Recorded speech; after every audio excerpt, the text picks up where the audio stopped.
Hello everyone. आज की video में हम आइसोमेरिज्म के बारे में पढ़ेंगे, जो कि कोऑर्डिनेशन कंपाउंड्स में हमें देखना है।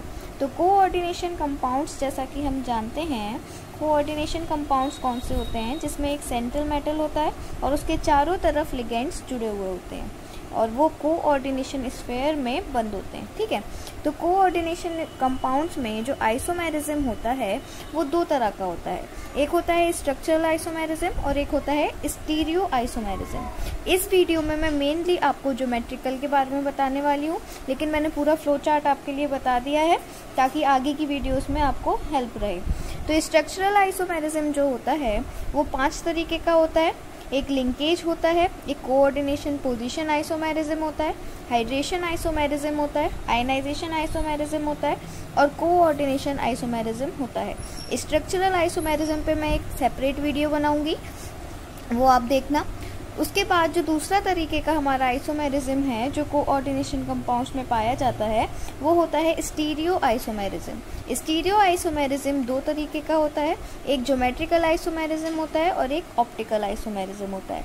ज्योमेट्रिकल आइसोमेरिज्म में जो हमारा आइसोमर्स बनते हैं वो सिस और ट्रांस फॉर्म के होते हैं, इसलिए हम इसे सिस और ट्रांस आइसोमेरिज्म भी कहते हैं। ऑप्टिकल में जो आइसोमर्स होते हैं वो किस बेसिस पर डिफरेंशिएट करते हैं कि पीपीएल यानी कि प्लेन पोलराइज्ड लाइट जो होती है उसको वो कंपाउंड किस तरीके से घुमा पा रहा है, रोटेट कर पा रहा है, उस बेसिस पर हम ऑप्टिकल आइसोमर्स को बांटते हैं। तो आज की इस वीडियो में हम ज्योमेट्रिकल आइसोमेरिज्म के बारे में देखेंगे कि कोऑर्डिनेशन कंपाउंड्स में जैसे कोऑर्डिनेशन नंबर 4 हो, कोऑर्डिनेशन नंबर 6 हो, तो उसमें ज्योमेट्रिकल आइसोमर्स किस तरीके से बनते हैं। बीएससी पार्ट सेकंड में एक लॉन्ग क्वेश्चन में पूछा जाता है कोऑर्डिनेशन नंबर 4 मतलब CN4 CN6 के आइसोमर्स हम कैसे बनाते हैं। तो चलिए देखते हैं। जो हमारा ज्योमेट्रिकल आइसोमेरिज्म होता है वो कोऑर्डिनेशन कंपाउंड में 2 तरह की उसमें पाया जा सकता है। जैसे ऐसे कोऑर्डिनेशन कंपाउंड जिनका कोऑर्डिनेशन नंबर 4 हो और ऐसे कोऑर्डिनेशन कंपाउंड जिनका कोऑर्डिनेशन नंबर 6 हो। अच्छा, कोऑर्डिनेशन नंबर होता क्या है? मेटल के चारों तरफ जितने हमारे लिगेंड लगे हो उनके नंबर के बेसिस पर हम इनका नंबर बताते हैं। जैसे अगर मेटल के चारों तरफ 4 लिगेंड लगे हैं तो हम कहेंगे CN4 है। अगर मेटल के चारों तरफ 6 लिगेंड लगे हैं तो हम कहेंगे CN6 है। ठीक है, अब CN4 वाले कंपाउंड्स में 2 तरह की शेप बनती हैं। जैसे जो ज्योमेट्री होती है वो 2 तरह की बनती है, एक होती है टेट्राहेड्रल, एक होती है स्क्वायर प्लेनर। ये सब ज्योमेट्री हमें पहले ही पता है, बेसिक्स हैं ये तो। और ऐसे ही CN नंबर 6 में बनते हैं ऑक्टाहेड्रल। अब CN नंबर 4 में जो 2 तरह की हमारी ज्योमेट्री बन रही है उसमें भी केवल स्क्वायर प्लेनर में ही ज्योमेट्रिकल आइसोमेरिज्म पाया जाता है, टेट्राहेड्रल में नहीं पाया जाता है। ये याद रखना, शॉर्ट का क्वेश्चन भी बन सकता है इससे कि टेट्राहेड्रल में ज्योमेट्रिकल आइसोमेरिज्म क्यों नहीं पाए जाते, या कोऑर्डिनेशन नंबर 4 में किस टाइप में पाए जाते हैं और किस टाइप में नहीं पाए जाते। ठीक है, कोऑर्डिनेशन नंबर 6 में केवल ऑक्टाहेड्रल ज्योमेट्री ही होती है तो उसमें हमारा ज्योमेट्रिकल आइसोमेरिज्म पाया जाता है। अब उसके बाद कुछ इंपॉर्टेंट पॉइंट्स हैं आपके लिए, जैसे कि जो डिफरेंट ज्योमेट्रिकल अरेंजमेंट होते हैं लिगेंड्स के, वो अगर डिफरेंट होता है सेंट्रल मेटल के अराउंड तब हम उसको कहते हैं ज्योमेट्रिकल आइसोमेरिज्म। इसी तरीके से इसको हम सिस ट्रांस आइसोमेरिज्म भी बोलते हैं, ये मैंने पहले भी बताया। उसके बाद है कि जो हमारे आइसोमर बनते हैं ज्योमेट्रिकल आइसोमेरिज्म में वो उनका नाम होता है सिस और ट्रांस। सिस की पहचान और ट्रांस की पहचान क्या है? सिस में जो सिमिलर लिगेंड्स होते हैं यानी कि एक तरीके के लिगेंड्स होते हैं वो पास पास लगे होते हैं, वो एडजेसेंट पोजीशन पर होते हैं, पास पास लगे होते हैं। लेकिन ट्रांस में जो एक तरीके के लिगेंड हैं वो अलग अलग होते हैं या अपोजिट पोजीशन पर होते हैं। इसकी छोटी सी ट्रिक क्या है? सिस को आप कैसे कह सकते हो? जैसे ये तो CIS वाला है, सिस को कह सकते हो जैसे बहन को हम सिस्टर बोलते हैं सिस, तो बहनें क्या होती हैं? पास पास होती हैं। तो सिस में पास पास लगे होते हैं। अब जब सिस में पास पास हैं तो ट्रांस में उसका उल्टा होगा, तो ट्रांस में दूर दूर होंगे यानी कि अपोजिट पोजीशन पर होंगे। ठीक है, एक छोटा सा पॉइंट ये कि जैसा मैंने बताया कि टेट्राहेड्रल में नहीं होते हैं ज्योमेट्रिकल आइसोमर्स, तो क्यों नहीं होते हैं? क्योंकि टेट्राहेड्रल वाली जो ज्योमेट्री है उसमें सारे लिगेंड्स बराबर ही डिस्टेंस पर मेटल से लगे हुए होते हैं। मान लो इसकी शेप क्या होती है, देखो टेट्राहेड्रल की शेप क्या होती है,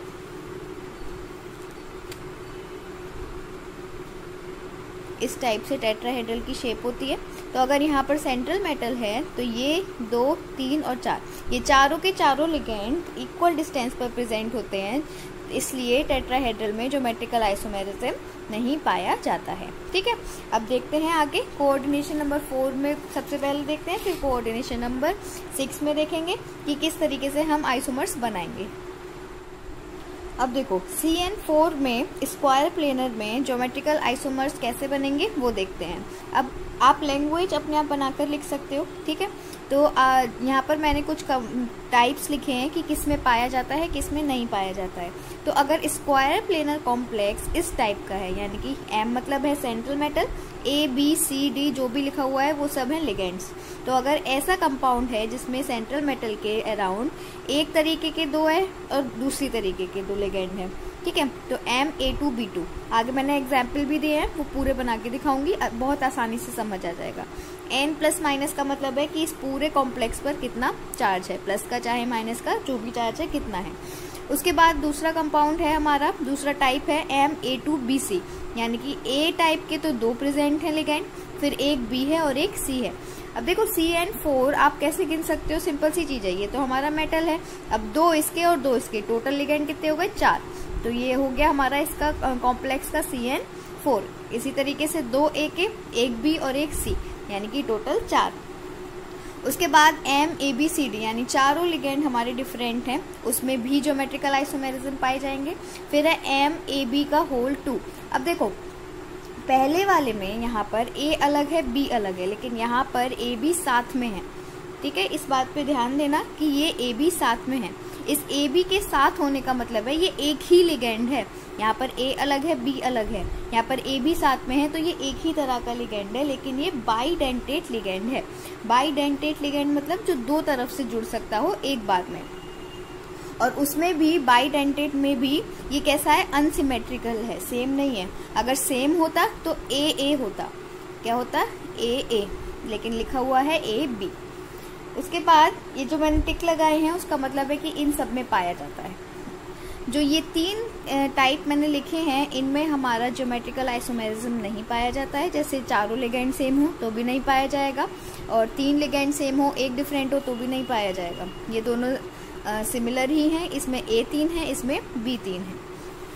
अब देखो एग्जाम्पल के साथ मैंने समझाया है, आपको एग्जाम में ये जरूर बनाकर आने होंगे। ठीक है, आपका 6 नंबर में लॉन्ग क्वेश्चन में आता है, तो अच्छे मार्क्स देकर जाएगा अगर आपने प्रिपेयर कर लिया तो सबसे पहला टाइप था हमारा MA2B2 का। इसका सिंपल एग्जाम्पल PTNH3 का होल 2 Cl2। अब बनाएंगे कैसे, अब मैंने बताया कि ज्योमेट्रिकल आइसोमेरिज्म में सिस और ट्रांस वाले बनते हैं। सिस का मतलब होता है पास पास, है ना, बहने पास पास, और ट्रांस का मतलब होता है दूर। अब देखो सिस वाले से समझो, सिस वाले में NH3 पास पास, Cl पास पास हो गया सिस।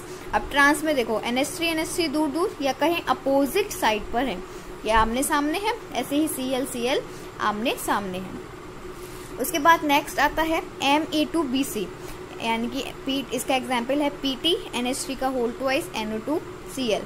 अब देखो इसमें सिस ट्रांस कैसे देखेंगे, अब ये अलग है ये अलग है, इसमें तो देख नहीं सकते।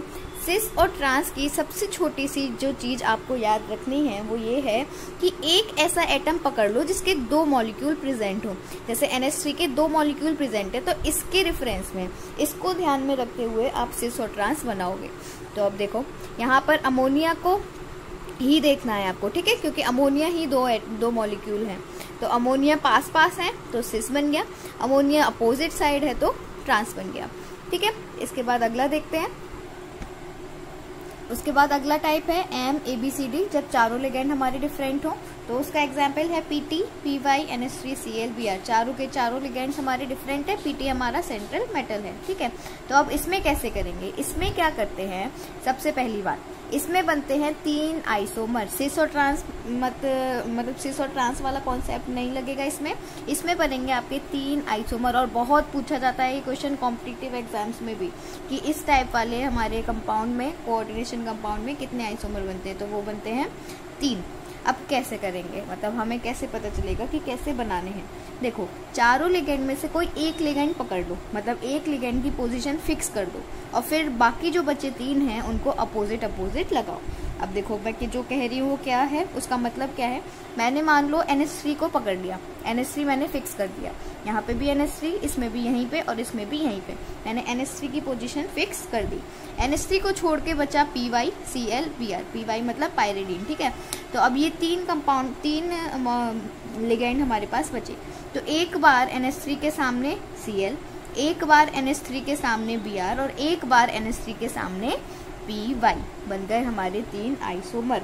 बहुत आसान ट्रिक है कि किसी एक भी लिगेंड को पकड़ लेना, उसकी पोजीशन कर देना फिक्स, उसके सामने बाकी बचे हुए 3 लिगेंड को लगाते जाना बारी बारी, और जो बाकी 2 बचे हैं वो आप कहीं भी लगा सकते हो। तो ये हो जाएंगे हमारे 3 आइसोमर्स। उसके बाद हमारा लास्ट टाइप जो था जिसमें हमारा स्क्वायर प्लेनर में पाया जाता है वो है MAB2। अब देखो ये वही वाली बात आ गई, AB यहाँ पर साथ है, अलग अलग नहीं है। तो AB जो है वो हमारा अनसिमेट्रिकल बाइडेंटेट लिगेंड है। आप बहुत आसान तरीके से समझो नाम के अकॉर्डिंग। बाइडेंटेट मतलब जो 2 तरफ से जुड़ सकता हो एक साथ, मतलब एक ही टाइम पे। अनसिमेट्रिकल मतलब कि ऐसा कंपाउंड जिसको अगर हम काटें तो वो 2 बराबर हिस्सों में ना बंटता हो। एग्जाम्पल से समझो, जैसे बाइडेंटेट का एग्जाम्पल है ग्लाइसिनेट। ग्लाइसिनेट को हम शॉर्ट फॉर्म में कहते हैं GLY। इसका फॉर्मूला है NH2CH2COO। अब देखो बाइडेंटेट के हिसाब से ये 2 तरफ से जुड़ेगा, एक N से और एक O से, लेकिन N और O सेम तो नहीं है, अलग अलग है ना। तो दोनों तरफ अलग अलग हैं, तो ये क्या हो गया अनसिमेट्रिकल। अगर मैं इसे यहाँ बीच से 2 टुकड़े करूं तो इधर का हिस्सा और इधर का हिस्सा एक जैसा नहीं आएगा। तो ये हो गया हमारा अनसिमेट्रिकल बाइडेंटेट लिगेंड। अब मैंने इसको कैसे जोड़ा, इसमें सिस ट्रांस कैसे बनाया।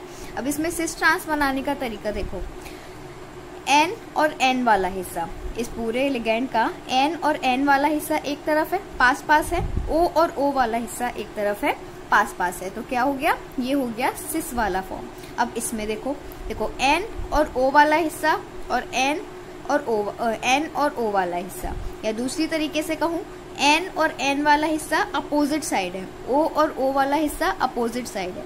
अब जब सेम साइड होगा तो सिस होगा, और जब अपोजिट साइड होगा तो ट्रांस होगा। बहुत इजी है, ठीक है। अब देखते हैं CN6 में हम किस तरीके से बना सकते हैं। तो कोऑर्डिनेशन नंबर 6 में जो हमारी ज्योमेट्री होती है वो होती है ऑक्टाहेड्रल।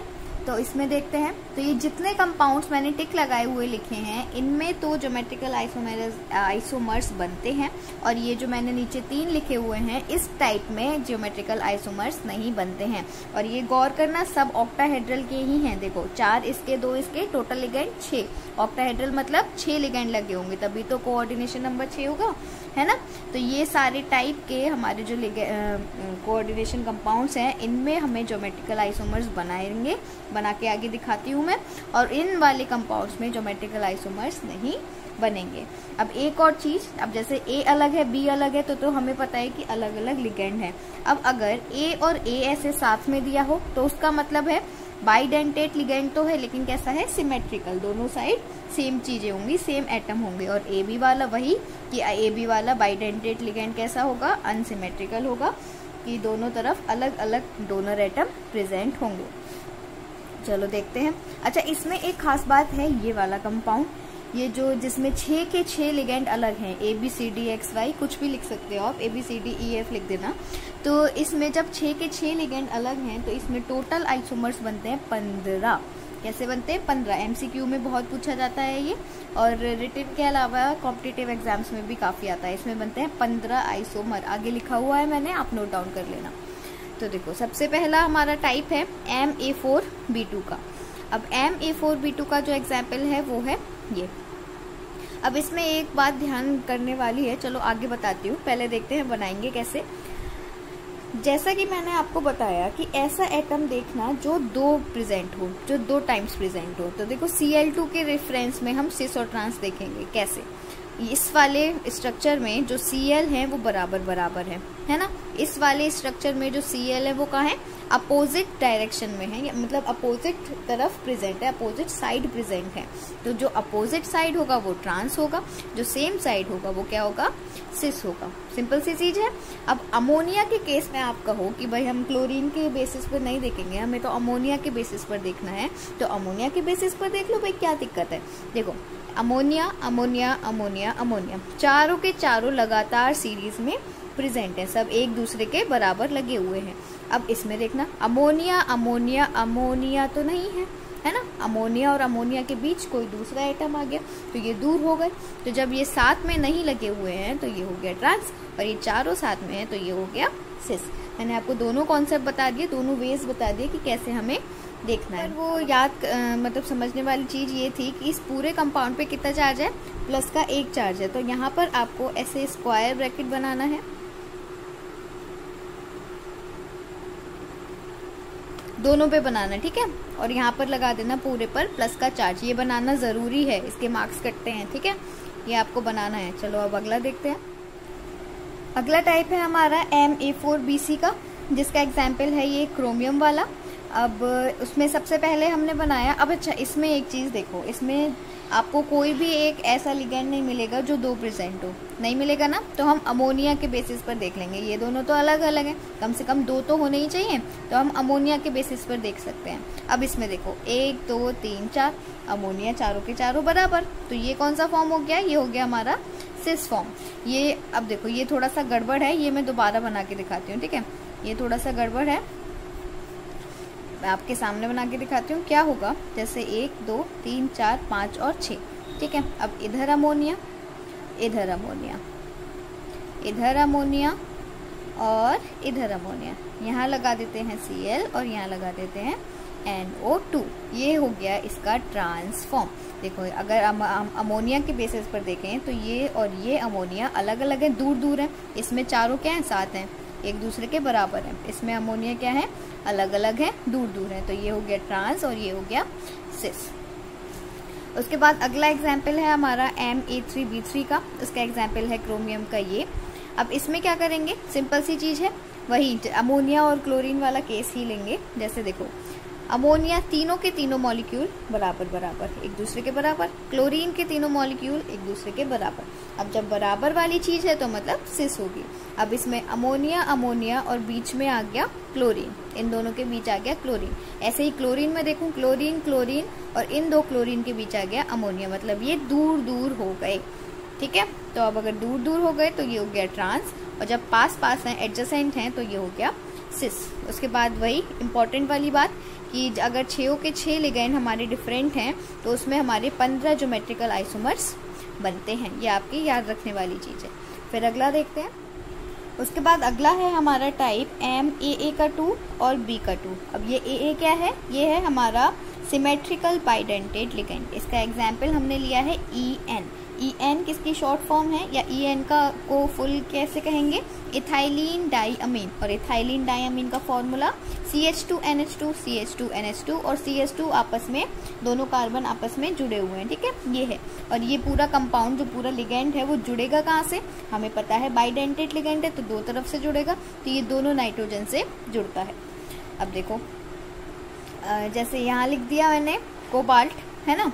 अब ये Cl और Cl दोनों बराबर तो ये हो गया सिस फॉर्म, En और En दोनों बराबर तो ये हो गया सिस फॉर्म, ठीक है। En से भी देख लो, Cl से भी देख लो, किसी से भी देख सकते हो। अब ये Cl और Cl अपोजिट तरफ और En अपोजिट तरफ, तो ये हो गया इसका ट्रांसफॉर्म। अब इस En को आप चाहो तो खोल के लिख सकते हो और आप चाहो तो ऐसे En की फॉर्म में भी लिख सकते हो। अच्छा अगर कहा जाए कि खोल के लिखो तो एक बता देती हूँ कैसे लिखेंगे। जैसे ये वाला बताती हूँ कि खोल के कैसे लिखेंगे, ये है और ये है। तो देखो मैंने क्या बताया, N से जुड़ता है ना, N से जुड़ता है। यहाँ पर ये जो स्ट्रक्चर था ये N से जुड़ता है, तो NH2 फिर CH2 फिर CH2 और ये NH2, ठीक है। ऐसे ही NH2 NH2 फिर CH2 CH2 और ये N से CH2, यहाँ पर हो गया Cl और यहाँ पर हो गया Cl। मैंने ये बना दिया है, असल में बोला वो था, लेकिन आप समझ जाओगे कि कैसे जोड़ना है। अब आप En वाला भी लिख कर आओगे ना तो भी कोई दिक्कत नहीं है, वो En दिया हुआ है, En से भी समझ आ जाएगा। उसके बाद अगला टाइप है MAA2BC। अब वही चीज़, यहाँ पर BC की जगह B2 था, अब यहाँ पर BC है, तो हमें BC से मतलब नहीं है क्योंकि वो तो 2 है ही नहीं, वो तो 1 है, एटलीस्ट हमें 2 तो चाहिए। तो En से मतलब OX से हम देख लेंगे, तो OX अगर बराबर बराबर तो ये हो गया सिस फॉर्म, OX अगर दूर दूर तो ये हो गया ट्रांसफॉर्म। अब उसमें भी अब समझने वाली बात क्या है, आप कह रहे होगे यहाँ पे C2O4 का होल ट्वाइस दिया है, तो ये है तो ऑक्सिलेट ग्रुप ही, और ऑक्सिलेट ग्रुप को शो करते हैं OX से, ठीक है। अब चाहे इसे बंद करके लिखो चाहे खोल के लिखो, खोला हुआ भी मैंने लिख दिया है आपके लिए। खुला हुआ जैसे कहाँ से जुड़ेगा, O से जुड़ेगा। C2O4 होता क्या है, C O O double bond O और डबल बॉन्ड O, ये होता है C2O4, और इस पे होता है 2 नेगेटिव का चार्ज, एक यहाँ होता है और एक यहाँ होता है। और दूसरी बात, इस वजह से 3 नेगेटिव चार्ज है, तो आप यहाँ पर ब्रैकेट के बाद 3 नेगेटिव लिख देना, ठीक है। अब ये मैंने खोल के लिखा है, ये O से जुड़ेंगे तो दोनों तरफ O से जुड़े हुए हैं। अब दोनों ही स्ट्रक्चर बराबर बराबर हैं, तो ये हो गया सिस, और दोनों स्ट्रक्चर दूर दूर हैं, तो ये हो गया ट्रांस। नेक्स्ट देखते हैं। नेक्स्ट और लास्ट है हमारा MAB3। जब हमारे पास जो बाइडेंटेड लिगेंड है वो अनसिमेट्रिकल है तब देखते हैं। तो इसके लिए एग्जाम्पल हमने वही ग्लाइसिन का लिया है। ग्लाइसिन के 3 मॉलिक्यूल जुड़े हुए हैं, तो इसमें सिंपल सी चीज देखो, थोड़ा कॉम्प्लिकेटेड लग रहा होगा लेकिन कॉम्प्लिकेटेड नहीं है अगर आपको ग्लाइसिन का स्ट्रक्चर पता है। ग्लाइसिन का फॉर्मूला होता है NH2CH2COO।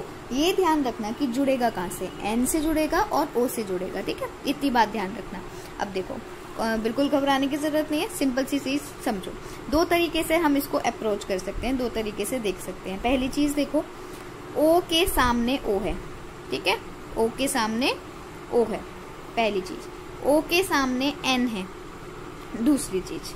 अब एक तरीका ये हो गया कि सेम चीजें हमारी आपस में हैं, मतलब सेम चीजें दिख रही हैं तो सिस हो गया, अपोजिट चीजें दिख रही हैं तो ट्रांस हो गया। अब ये ना थोड़ा सा सही अप्रोच नहीं है, क्योंकि हमने तो ये पढ़ा था ना कि सेम एटम अगर अपोजिट डायरेक्शन हो तो वो ट्रांस होता है, तो ये थोड़ी गड़बड़ वाली चीज हो जाती है। अब दूसरा तरीका देखो, दूसरा तरीका क्या है, साइकिल बना के देखो।